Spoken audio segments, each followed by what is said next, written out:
Welcome to Popternative, where we dive into topical discussions from the worlds of pop culture, social media, and sports. Here is your host, Peter Remoliotis, aka PD Beats. PD Beats here from Popternative, speaking to Keith Arthur Bolden about season 4 of Cobra Kai, which is streaming now on Netflix. Welcome to the show, man. It's good to see you. It's karate time. It's karate time. Thank you so much for being here. Oh, man, it's my pleasure, brother. My pleasure. I mean, we talked about it before we started. I mean, it's just like one of these shows that just has so much happening, so many amazing characters, so much energy. Everyone's so excited for season 4, man. Yeah, man. Yeah, and new characters. You know, I some underdog, some true underdog stuff in the idea of Brother Alverson, who directed the first Karate Kid, right? Those underdog stories, those lean on me's, those Karate Kids. So I'm excited about this new season, man. The underdogs coming back. It's so exciting, and you know, like, so your character, we've seen you a little bit in the past because of the tournament and everything. But so was it exciting for like you and the rest of like the cast that were on like the committee that this like the tournament is the season? Like the season's gonna focus on the tournament. What was going through your mind when you were finding out about that a little bit? Oh man. You know, it's funny. The committee, we stay in touch with each other throughout the years. And it's like when we got back together, we haven't been together since season 1. Yeah. But when we got together, it's like we hadn't missed a beat, you know. Yeah. So it's like being there with family and friends, and people say that all the time. But truly, man, Kara and Matt and Kurt, it's real. Like I look forward to seeing them. So it's interesting because you know it's December 31st right now. You know what I mean? So it's out, so people can see the episodes. So you know, you were in the first season because of the tournament, and then it's like 3 seasons later, you're back. How's that kind of been in terms of like 2 tournaments, 2 different kind of vibes, a lot more dojos and everything? What's that been like for you? Well, for me, just to come back and see the fan base of the show. So when the last time I was on, I was a voiceover in season 3. Yeah. But for season 1, it was still on YouTube. Yeah. And now it's this international success where people are texting or emailing, people are writing about the show. Every day I'm getting something in my feeds about Cobra Kai, man. It's like I never in my wildest dreams. I was talking to Matt about this yesterday, my other council member, committee member. He said, imagine talking to your 10-year-old self and telling your 10-year-old self as you're watching Karate Kid that you're going to be in the next iteration of Karate Kid. Yeah. And so when you see the trailer, man, you know, just when I saw the trailer, I was enamored. I was in awe of the scale of the show, the cinematography in the show, the climactic build in the trailer itself. And so I'm excited just about how expansive the universe has become. 100%. It can go anywhere, man. It can go anywhere. It's so exciting, and you know, being on Netflix, you know, 190 countries all around the world are excited to see season 4. I mean, you know, part of the like Popternative, you know, we've done a lot of interviews with a lot of the cast in the past. I mean, people are so excited for this. People are nonstop for season 4 of Cobra Kai. It has been, I don't think it's stopped for 2 months in terms of like speculation and info. Like it's pretty crazy how consistent the hype has been, right, Keith? Yeah. Yeah. Yeah. Because I'm a little tongue tied because I'll be honest with you. When I've watched that trailer, I've watched it several times. Yep. But I've cried, man. Yeah. For me, this is not that I've been working for a long time. Yep. But to be part of something that's so iconic and to have the button on that trailer, it just I've been going to movies all my life, and I've never could have imagined as a child that I would be on the screen and people would be taken away. And the MC of the All Valley and the MC of the All Valley tournament. Oh, that's what I do, right? Yeah, I do that. So you know, so in the year of the show, in the life of the show, it's only been a year. Yeah. But for us, it's been 4. right? Yeah. As the actors. So I've done some physical transformations myself. You know what's funny? You mentioned that to me before we started, Keith. I didn't think about that. Yeah, like man. the whole that it's a year within the show. I didn't think about that at all. It's just a year in the show. It's the next year. So all the stuff that's happened in these 4 years. It's true because they talk about how Miguel won the last one. It's so true. Yeah, man. Yeah. And you watch those kids grow up. They're all driving now. They weren't before. So last time I saw them, they weren't driving. Yeah. Are you? I know a lot of because it shoots in Atlanta. Are you from Atlanta? No, I'm from Los Angeles, but I live in Atlanta. Yeah, okay. Because there's a lot of. It's a cool opportunity, right? Because a lot of the actors in the show are like live in Atlanta-based actors too. Yeah, and I think a few have bought property and moved here. Yeah, I know that Dallas and his parents have moved down here now. And there's just a lot of opportunity down here to work, man. But if you're a regular on this show, every year you're gonna come back and. You're talking about Dallas Young, right? Yeah. I just interviewed him yesterday. Oh man, that kid, like, dude, the arc, energy, right? Dude, the arc. I haven't seen it. Yeah, sorry. Okay, but like, I'm still a fan. I haven't seen it. No, it is amazing. So this is the question I've been really excited to ask you, actually, because I love, like, I've done announcing for sports, and like I live in Canada, right? But my show's global, like with a fan base. But like I've done like ladies and gentlemen, welcome to, like, I've done announcing myself, right? So I'm just curious. Obviously, you've been acting for a while. You want to do that. Did you ever want to do like PA announcing or MCing? Like I'm just wondering, like, if that ever came to mind. Answer, no.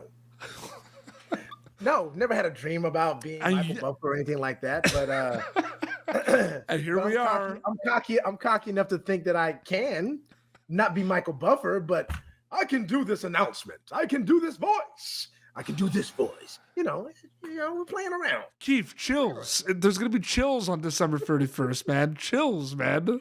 Man, I'm telling you, man.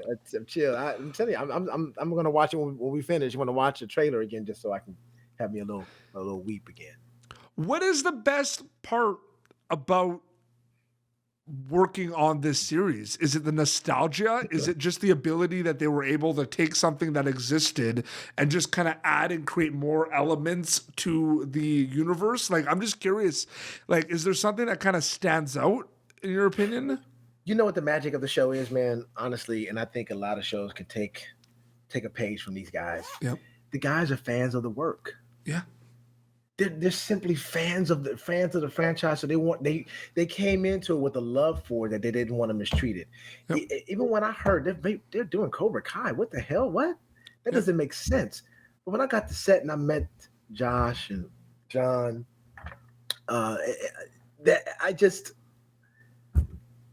it was clear to me. Yep. And Hayden. It was clear to me that these three men are fans of this franchise, and they are going to treat it with so much respect. It was like sitting at a table eating lunch with, I'm a geek.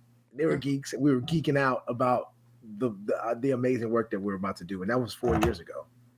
That's the best part of the show, man. That's the best part. Be a fan of the work and not feel like you are disgruntled or unhappy because you're creating. Do you find it weird? Like, I still think it's weird. Like, I used to get made fun of for loving Spider-Man and like in geek culture and nerd culture growing up, right? And now it's like mainstream. Now it's mainstream. And it's cool to be a geek. And they kind of touch on it in the show a little bit, right? Where all the geeks are doing karate. I mean, Annalise Cochran, who plays Yasmin, says it in season 3, right? Like, I show up from being in Paris and all the geeks are doing karate and taking over the school. Right. What is this alternate? What is this multiverse? Like, it's like geek culture, like nerd culture is like mainstream now, Keith. It's crazy. It is. Yeah. And I happen to be a geek with swag. So it's great for me. Yeah.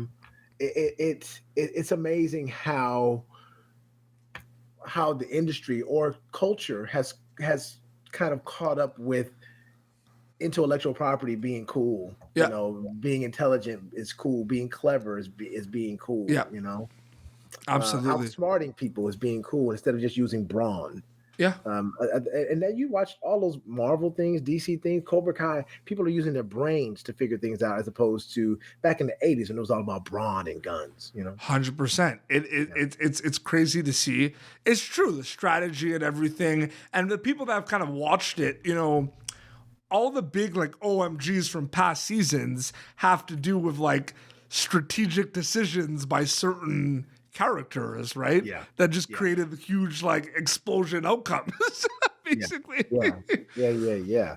And it's, you know, it's cool, man. Every season too is that people from the franchise, you feel like the franchise has had 10 movies like Freddy Krueger, right? But it's really 3 movies. Yeah. 3 movies, really, right? That they're pulling from, maybe 4. Maybe they'll do 4, right? But those people are, and I think that they had to build it, and those people would come. They made it so good that it was undeniable that this work, it can further your career, but further your experience with Karate Kid. I remember when it came out on YouTube, like season 1, I just remember being like mind blown about like how amazing the whole thing was, and like just freaking out, just seeing kind of the Johnny, like just that kind of relation, like that Daniel Johnny rivalry, like back like years later, like it was just a mind blowing experience. But seeing Johnny and his vulnerability, man, seeing his human side, as opposed, like, bullies have a life too, right? Yeah. So this is it's kind of a cautionary tale, really. This could happen to you if you treat people like this. 100%. And then you go through life and your enemies become your friends and become your allies. Do you remember the scene in season 1 where he's talking to Miguel about like his perspective of like what happened with like the dead? I know we're going back like 4 seasons, but like that's the best thing. Yeah. Like the guy, I don't even know the guy, and he punches me in the face, and he rinses me with a radar, and then his karate master beats us up. Like, isn't that crazy? The perspective, right? Because perception is truth for a lot of people. Yeah. Right. And so if you don't hear another perspective, then the only truth that you know is the one that you existed in. Yeah. So if you open yourself up to hearing another perspective, then you can, you can come to a happy medium. Yep. You're the host and MC of one of the most monumental fictional sporting events of all time, the All Valley Tournament. What was the preparation for Keith Arthur Bolden in terms of kind of going in there and getting all dressed up and getting the voice ready for those big scenes for the All Valley Tournament? Well, it's me. A lot of that's me. So the preparation is waking up and being true to who I am. Yep. The confidence comes from the creators and the writers who trusted me with the script. And trusted me they gave me new lines on the day, like long lines, and trusting the fact that I could memorize that in 5 minutes and deliver a believable performance. And do it in minimal takes, man. I felt so confident, even as a guest star, being there for only a few days or a week or so. I felt like I was part of that community because they just respected my process. Yep. Yeah. So it was great. I got a little serious there, but yeah, it's great, man. It's great. Yeah, you're all dressed up. I'm wondering if it ever happened where, because it's obviously different, because when you're going in, like it depends, right? Like you could be shooting the All Valley Tournament like different days, right? But like when they watch the episode, it's like one event, right? Like one night type thing. But did it feel like you were actually like emceeing like an actually like event, like when you were shooting it? Like, I'm just curious about that a little bit. Or did the pace kind of throw it off? Because I know it different takes, different times, right? Yeah, and then because of COVID, we had sometimes we had minimal background in there to make noise, and then so you can't totally lose yourself in it, right? But that's the job of the actor, is to make the unbelievable believable. Yep. And so if you say if the audience was here and the audience and the rafters were full, how much noise would they be making? Yep. And how much would I have to talk over that noise so that could be heard? Because I'm using that I'm using that prepositional phrase, that prepositional word to say, if this happens, then I have to react like this. Yeah. And so that's kind of how I approached it, because it was shot out of sequence. We shot it about over a week. And it would throw me lines here and there. But yeah, man, just, embodying Michael Buffer if I can. Let's do a little bit of like I told you, like I've done announcing before. We're gonna do a little bit of an announce off right now. Ladies and gentlemen, introducing Keith Arthur Bolden. How was that? That was okay. You got to dig deeper. Now take a deeper breath. Do you want me to redo it, or are you just gonna? Or I feel like you're telling me to take a deeper breath, and you're gonna be like, "This is how it's done." You're just gonna do it. Ladies and gentlemen, Keith Arthur Bolden. And what show are you currently on right now in the voice that you just did? I just finished shooting season 2 of Terror Lake Drive. Yep. I just finished shooting the film Till, about Emmett Till. It'll be out next year. Yeah. I got a few other things coming. Absolutely. It's on my IMDb. Check it out. Yeah. Keith, thank you so much for your time, man. This was a blast. I really appreciate it. Appreciate you, brother. Thank you, man. So Cobra Kai season 4 is out now, streaming. And where can people follow you on social media? Keep up to date with everything. Keith Arthur Bolden. And can you give us a quick sign off? You're off on Popternative right now. What? Could you give us a quick sign off of your announcing voice that this has been Popternative? Hey, folks, you've been listening to Popternative here on the internet. Amazing. This has been Popternative, youtube.com/Popternative for previous episodes. Until next time, this is Keith Arthur Bolden and PD Beats signing off. Thank you for tuning in to Popternative. Make sure to check out our past episodes of Popternative on YouTube.